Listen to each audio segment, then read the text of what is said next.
Hello, my name is Bridger Fates. I'm the Livestock Marketing Specialist for University of Wyoming Extension here in the Uinta County office. And we're going to talk about youth quality assurance today and really learn about how to treat our animals so that we can have the best, safe, healthy product for our consumers. This video series is brought to you by the Youth Quality Assurance Zoom team of myself, Hudson Hill from Lincoln County, Wyoming, and Shar Perry from Lincoln County, Wyoming as well. Let's get started. So what is quality assurance? Well, when you talk about quality in terms of the animals that we're producing as 4-H members, we're thinking about the meat products and are they good to eat? Are they safe and healthy? Do they taste good? And are they tender? Those are all things that are involved in quality, and we can do things with our animals to help make sure that all of these are accurate and that the meat that we produce is good, healthy, and good quality and good tasting meat. Well, the other part of quality assurance is assurance. And so what's an assurance? An assurance is a pledge or a promise. And we make that pledge or promise to consumers. And consumers are those people who eat the meat from the animals we produce in our 4-H projects. So we are making this promise to consumers. And the promise that we're making is that the food from our livestock will be the highest possible quality, and we will do everything we can to make these products safe to eat. So that's the promise that you make to consumers, whether you know it or not. And really, it's a good promise that we all need to make to consumers when we're involved in the livestock business. So why do we teach about quality assurance? Well, it improves food quality. We all want better, safer, healthier food. It improves care and management. Animals deserve to be treated properly, and they deserve, your 4-H animals deserve the best care possible during their lifetime. It avoids drug residues, and we'll learn about drug residues later on in this presentation, and it increases product value. So the meat that we produce from our animals will be worth more money. So was there a problem? Well, before we started teaching these quality assurance programs, both to you as 4-H members and to ranchers and farmers, there were problems that we were seeing. And so one of the problems we saw were injection site lesions. And injection site lesions occur when we give a shot in either in the wrong place, or we give too much medicine at one time, or both. We can get what are called these injection site lesions. We were seeing drug residue. Drug residue is drugs left in the meat after that animal is harvested. So we're not interested in that either. We want good, healthy meat. We were also seeing broken needles in meat, and nobody wants a broken needle in a meat. Nobody wants to bite into a steak, a lamb chop or a pork chop and find a broken needle.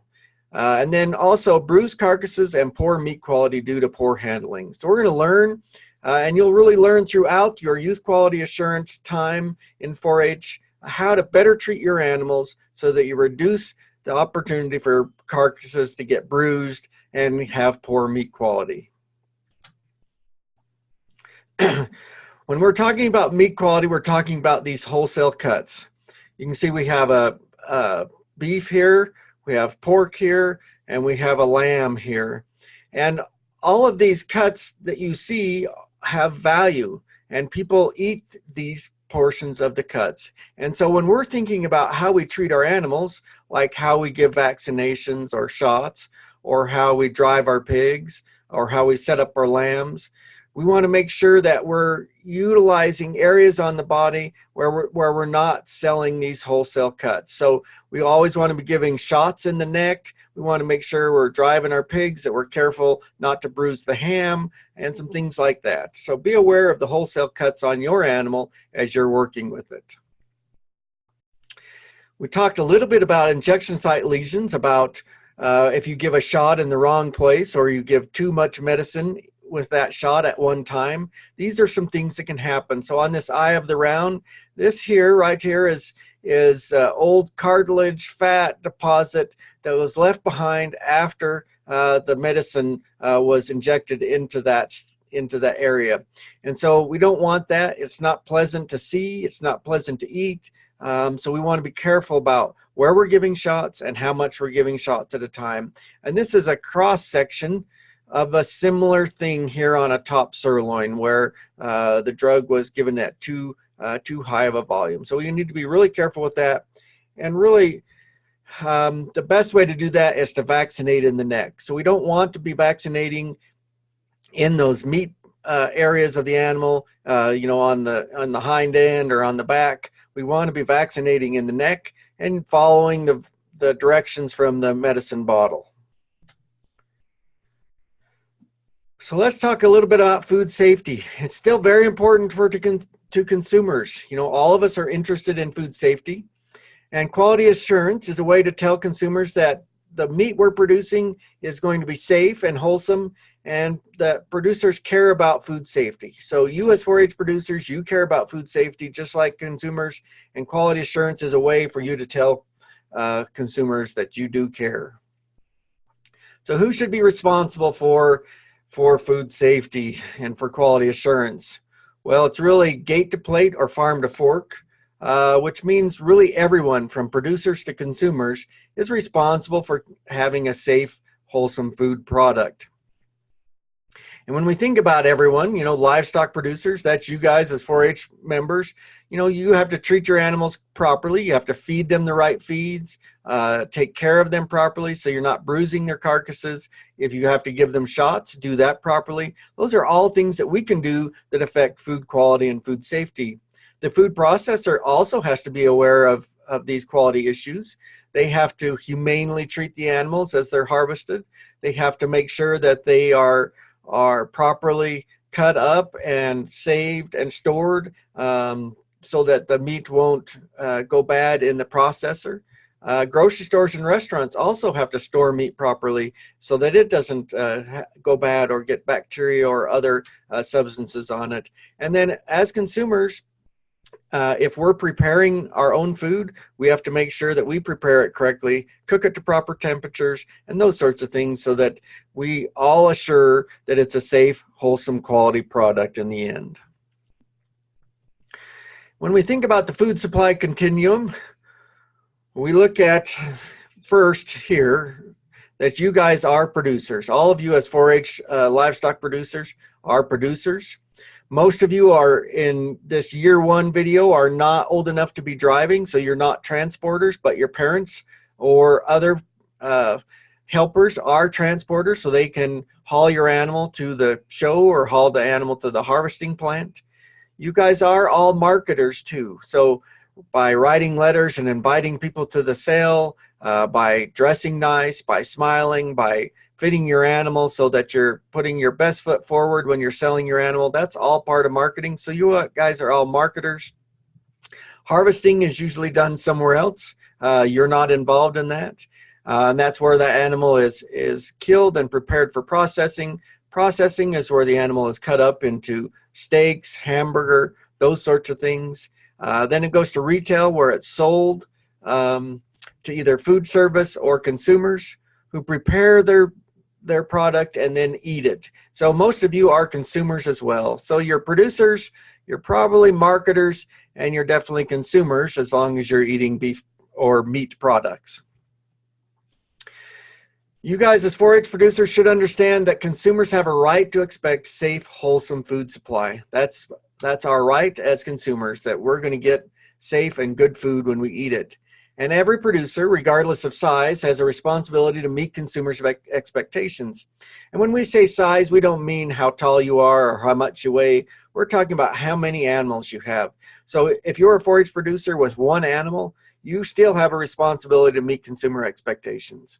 And if you're a large pig producer with 5,000 sows, then you have a responsibility to meet consumer expectations as well. So regardless of size, we all have that responsibility.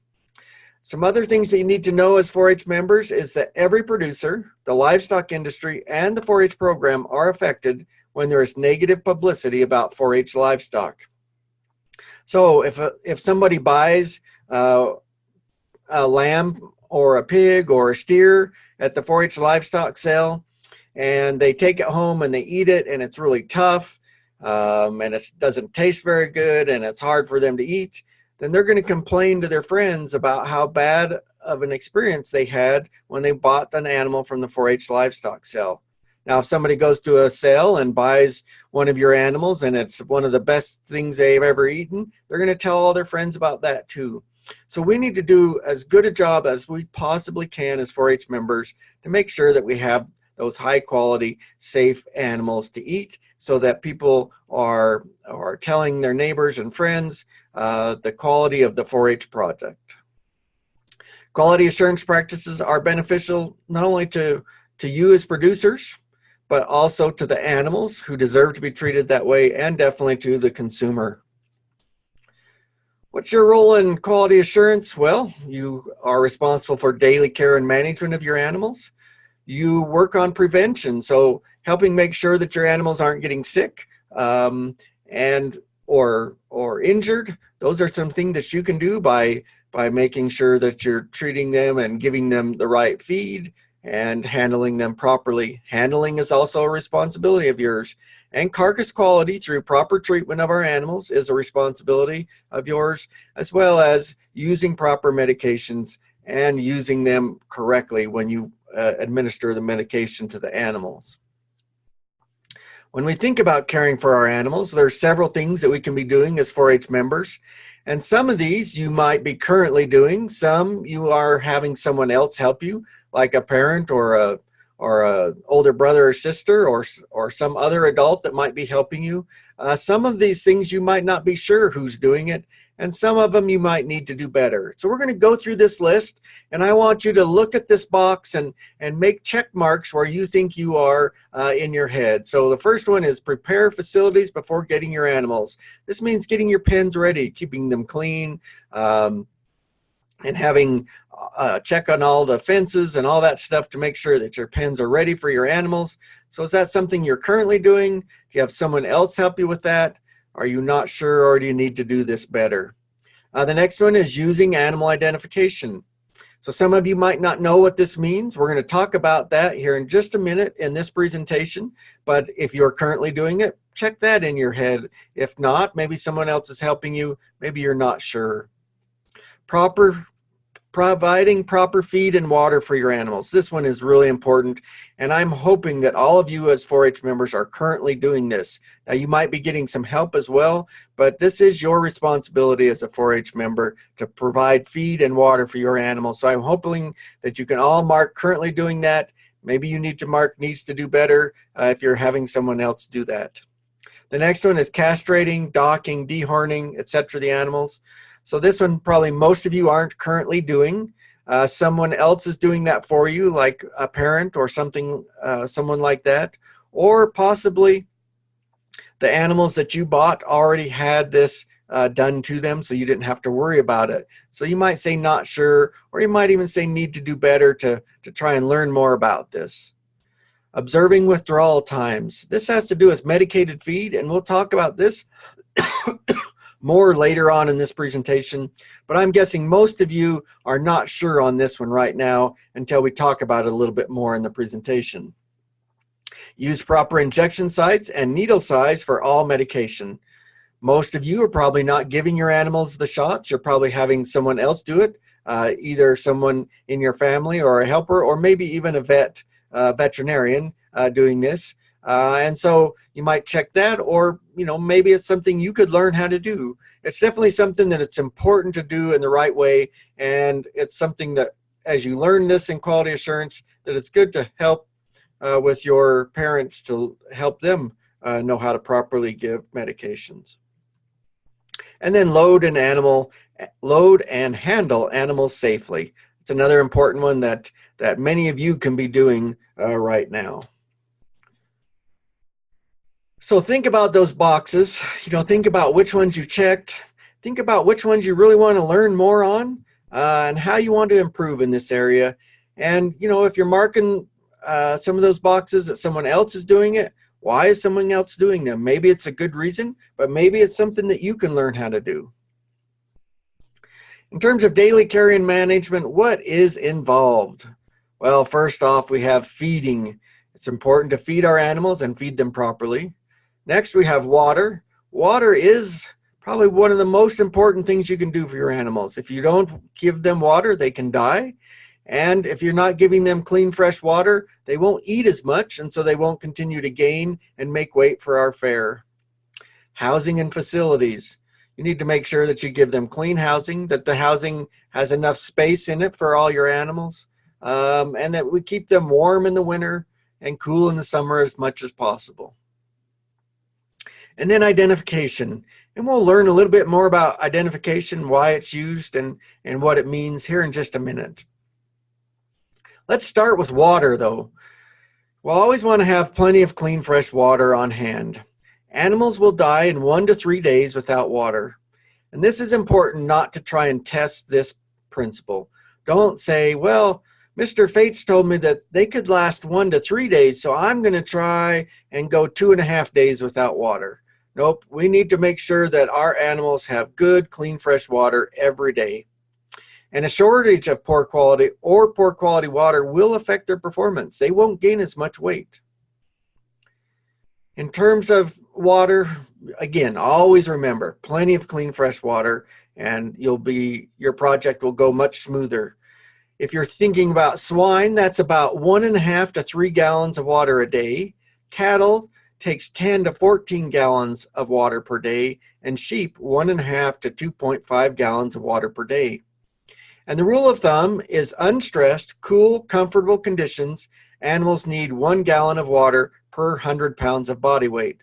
Now, if animals are stressed, or if it's really hot outside, they need much more water, sometimes up to double the amount of water, so 2 gallons for every 100 pounds of body weight. We are now going to watch a video from some youth up in Lincoln County that are going to go through a water example and show us how you might figure this out for your animals. Okay, we just learned that our animals need 1 gallon of water per 100 pounds, depending on the temperature. So our next activity is I have these buckets over here to you guys. We're going to divide you up into 2 groups, and you're going to figure out how much water your animal needs. This group here, you're going to have a pig. It's 280 pounds, but it's 100 degrees outside. This group over here, you've got a steer. It's 1,150 pounds and 90 degrees outside. So we need to take into consideration the temperature outside, and I want you guys to come over here and work together in your groups and bring me the buckets that you think how much water it needs in that day. Okay? Let's figure out your buckets. You're gonna work in your groups, talk to each other, and try and figure it out. You want to tell me what you guys decided on yours? So the steer was 11. So that's 4. Then it would be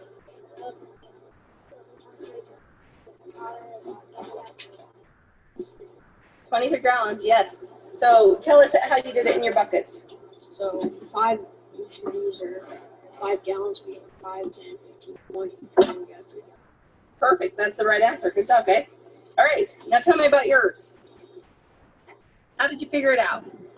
So our pig is 280, and it's a little hotter, so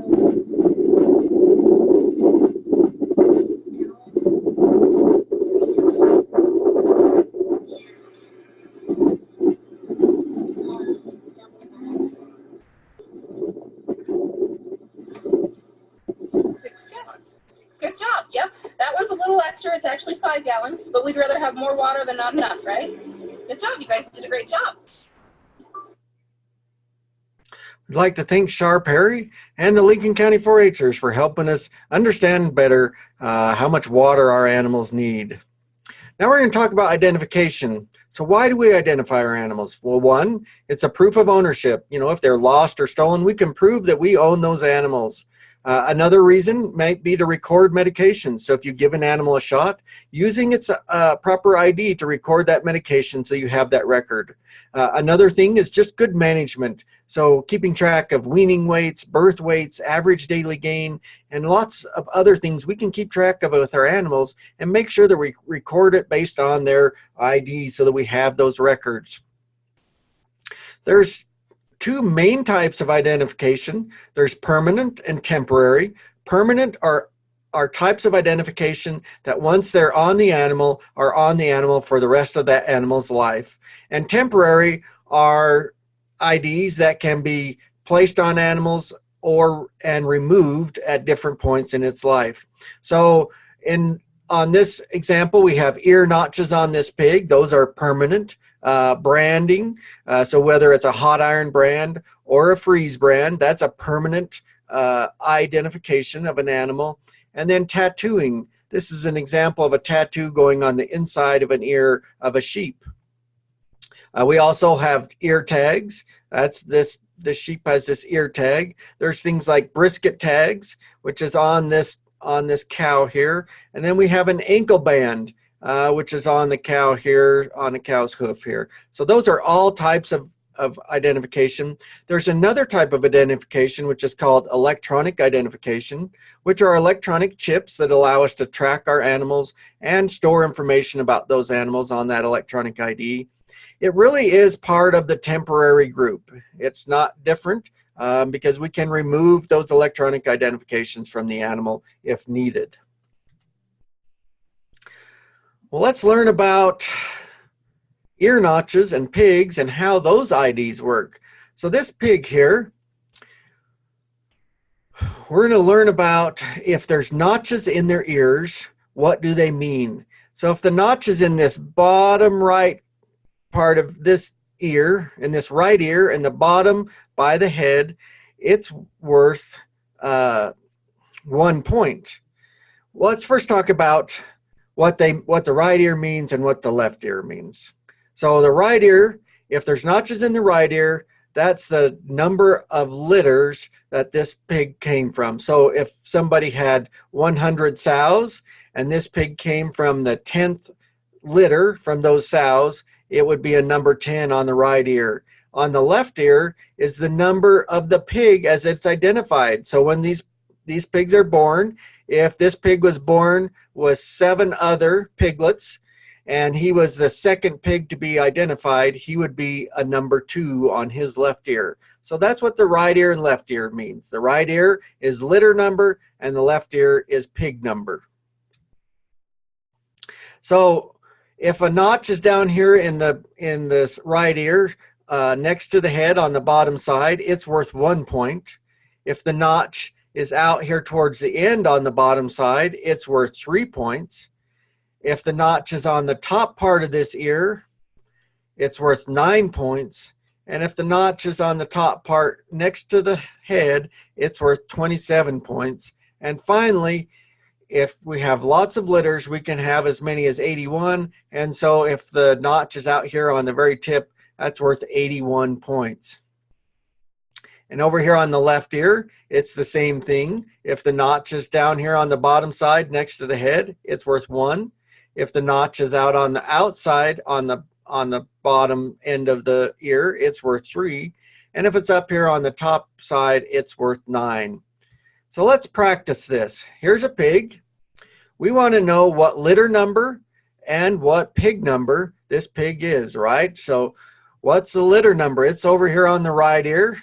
And we'll have to think about what these notches mean. And then the litter number over here on the left ear, the pig number is over here on the left ear and those 2 notches. All right, so over here, this notch, it's on the bottom side, on the outside of the ear. And so that is worth 3. So that one's a 3. And then up here, this notch is worth 9. So that's a 9 plus a 3. And over here on the left ear, these 2 notches are down here close to the head, and so they're each worth 1 point. So if we think about it, this one's a 9 plus 3, so it's a 12. We got 3 right here, plus 9 is 12. And this one's a 1 plus 1 equals 2. So that means this pig was born in the 12th litter on this farm, and he was the second pig identified in his litter. That's how you understand these notches on pigs. So many of you as 4-H'ers have pig projects, and I would encourage you to go out and look at your pigs, and if they have notches, try and figure out what litter number they were born in and what pig they were identified in each of those litters. All right, We're going to talk about some, what types of identification these are. And I want you to pull out your assignment paper that you had. So there was a paper that you have with 9 different spots to answer. And then there's an assignment at the bottom as well. But I want you to fill these out. So I want you on number 1. What do we think this is? These are usually used on chickens or other birds like ducks. And these are leg bands. So on number 1, I want you to write leg bands for your answer. Okay, does everybody have that written down? Number 1, leg bands. Number 2, on that answer, what's that one? This is an ear tag, right? This is on this calf. This calf's ear tag number is 177, but this is an ear tag, and it can be removed or so when you're done with it. But it's so on number 2 on your homework assignment, put ear tag. So number 3 is an ear notch.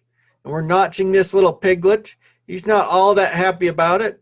Piglets like to squeal a little bit, and this one's definitely looking like he's squealing a little. But this number 3 is an ear notch. So on your number 3, write down ear notch. Number 4, this one's a hard one for you to guess what it is, but these are nose prints. So just like fingerprints can identify us as humans uniquely, nose prints can identify animals also. And so number 4, if you'll write down nose prints on number 4. So nose prints is the answer. Number 5, these are ankle bands, and these ones are for cows. It has some information about that cow on it, whether she's dry or treated or a dump. So number 5, we write down ankle band. So everybody got that one written down? Number 5 is ankle band. Number 6 are brands, and these are hot iron brands. But if you just write brand on your answer for number 6, it's kind of hard to see these irons on this picture, but that's what they are. So number 6 is brand. Number 7 is tattoo. So write down tattoo for your answer on number 7. And in this example, it's on the back of this pig. In general, we put tattoos on the inside of the ear, but we have it out here just so we can see it for this example. So number 7 is tattoo. Number 8 is brisket tag or brisket chain. But if you just do brisket tag on your answer, that's good. So number 8, I want you to write down brisket tag. So these go around, the chains go around the neck of a cow and hold down, or we can pierce that brisket and put a tag in there as well. And then the last one is number 9, and these are electronic ID. So mark down electronic ID. They allow us to track animals and read animals' information with these electronic scanners so that we can track animals easier and quicker with these electronic IDs. So that's number 9.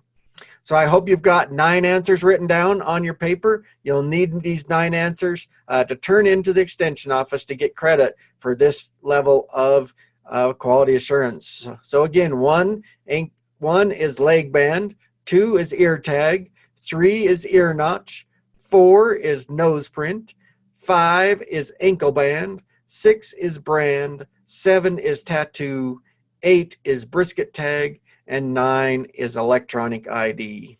Okay, let's move on and talk about some more daily care and management. So we're going to talk about feeding. Whenever you're feeding an animal, you want to make sure that you read the label so that you understand what type of feed you're giving the animal. You want to use high quality feeds, and you want to make sure that you have good, clean, fresh water, which we've already talked about. All the feeds that you purchase will have a list of ingredients. So that tells you what's in the feed. Maybe it's got corn and soybean and other types of ingredients like that, or grain or alfalfa. Those are all ingredients that can be in feed, and they are listed on the ingredients. It'll also give you a feed analysis, which tells you how much protein is in the feed, how much fat is in the feed, how much carbohydrates, and all of those things that we need to know in terms of matching the right feed for our animals. And then it will also tell you how much to feed and what to feed it to. So be aware of that when you're reading your feed label. Some feeds that we buy are medicated. That means that they have some medicine in to help the animals. If it's medicated, the feed tag will tell you what animals it can legally be fed to. So sometimes medicine that's in pig feed is not good for our cows. So we can't feed pig feed to our cows that's medicated because it might make them sick. The medication in the feed will also be on the label, so it'll tell you what medicine is in there, and it'll give you warnings and withdrawal time of feed. So a withdrawal time is when we need to stop feeding that medicated feed before we harvest the animal. And here's an example of a feed tag. This one's Hindholt Feeds. This one does have medication in it. It's got an active drug ingredient. It's got a feed analysis here where it tells us that there's 18% crude protein and 5% crude fat and 4% crude fiber. It also gives the ingredients. This one has ground yellow corn, soybean meal, rolled oats, sweet whole whey, and several other ingredients in this one. But this is what a feed tag looks like and what a feed tag tells you. So you want to be sure that you're aware of it. And this one says, feed to pigs as soon as they start consuming feed. This can be fed to pigs up to 75 pounds in weight. So you'll need to move to something else with this particular feed once a pig gets over 75 pounds. At the end of this workshop, you're going to have an assignment, and your assignment for this workshop is to find your own feed tag and find out some of this information on your feed tag. We talked a little bit about this withdrawal time. That's the time from when an animal receives a drug through a shot or through feed to when it can be harvested or the milk can be used without having a drug residue. And a drug residue is the portion of the medication or that shot that may remain in the animal's body tissue. So we want to make sure that all of the residue is out before those animals are harvested. And the way we do that is making sure that we stop feeding them or don't give them shots up to a certain amount of time before they're harvested. And that will tell us on either the feed tag or the label on the medication. Some other things about feed: we want to use high quality feeds. We want to meet the nutritional needs of our animals. We want it to be clean and free of wire, manure, mold, etc. We don't want any of that in our feed. And we want it properly stored. We want to store it in a dry, clean area. We want to try and keep it away from rodents and other animals. And we don't want it to be too old. So about a couple of months is really all you should be storing your feed. Don't try and store your feed for years. Certainly, if you had a pig 1 year and you had some feed left over, don't store that feed for your next year's pig. It will lose nutrient value, and it can also be moldy and poor quality to eat. So don't store your feed too long. A couple of months is a good rule of thumb. Well, let's review what we've learned today. We've learned about the food supply continuum, and if you can remember at least two parts of that continuum, you know, at least most all of us are consumers and producers, right? That's the producers start that continuum and the consumers end that continuum. We also talked about that many of you are marketers as well. So who is responsible for a safe food product? Hopefully you've learned this one too, that we're all responsible, but you as a producer, you start that responsibility because you start with your animal first. What are two types of animal identification? Well, we talked about two big categories of identification, that being permanent and temporary, but we also talked about several other types of animal identification within those two main categories. So things like brands, ear tags, ankle bands, and electronic ID. How long can an animal survive without water? Remember, we said 1 to 3 days, but we also said we're not going to test that. We're going to keep clean, fresh water to our animals every single day. What does the feed tag tell us? Well, it tells us what's in the feed. It tells us what animals to feed it to. It tells us what animals we can't feed it to. It tells us how to feed it, how much to feed it. Tells us about the nutrient value of that feed. Lots of things we can get from that feed tag. And why is it important to identify your animal? Well, in case it's lost or stolen, that's important. In case you give it a shot or medication, it's important to know which animals were medicated, and so that we don't give multiple shots to the same animal. All right, so your final assignment is, I want you to go out and find a feed tag from your animal's feed and fill out the questions on the assignment sheet. Now, if you can't find your feed tag, look up a feed tag online or go to a feed store and look at a feed tag there.